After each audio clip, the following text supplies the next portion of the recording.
जय जगन्नाथ सांग मैंने आ गए भिडियो को आपको स्वागत। ये हूँ रघुनाथपुर एरिया।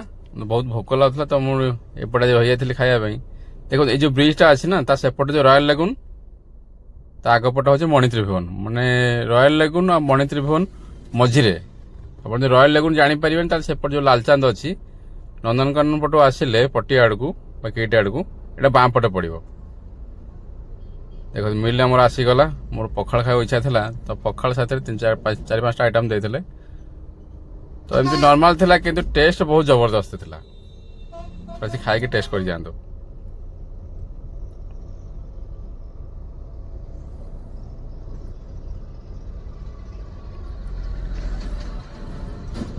जय जगन्नाथ सांग मैंने पुणी आ गए वीडियो को आपको स्वागत। तो आज पटिया एरिया थी तो सेठी भोक लगे टाइम पाखे 2:30 हो जाता। मुझे कहली कौन खाए कौन ना किटे आड़ को जाऊली तो बाटर गोटे लिखाई तारिणी होटेल तो सेठी मु देखिए खाईदेवा भोक तो बहुत लगे जहाँ भी हो खाईदेवा।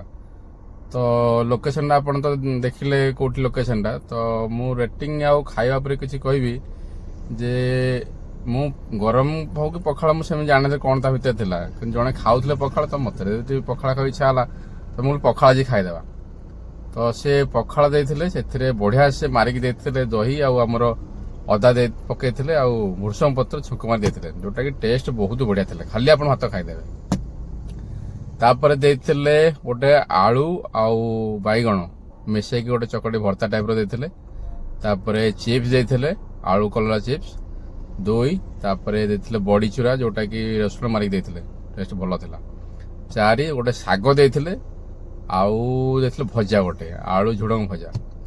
तो विश्वास करें सी एतिक आइटम देते कौ गोटे जिनस आपण बाहुनी पारे ये खराब हो भात टिके टाण लगे किंतु निपाण कथा किसी कही हेनी किंतु जदि आइटम देते भात सांगे तो टेस्ट बहुत बढ़िया था। मुझे भाई प्राइस अधिका थी कि पेमेंट पचारे के सी मत कहले 70 टका तो मुझे आश्चर्य हो गली। तो मत भोक लगुला मुझे आज अधिक भात नहीं खाईदेवी कि जी भात देते मुझे अधिक खाई पाइलिनी आउ पानी फाणी पी पूरा आत्मा तृप्ति मन शांति हो गला। पैसा भी 70 टका ना आसी थे खाई जातु आप निश्चय भल लगे।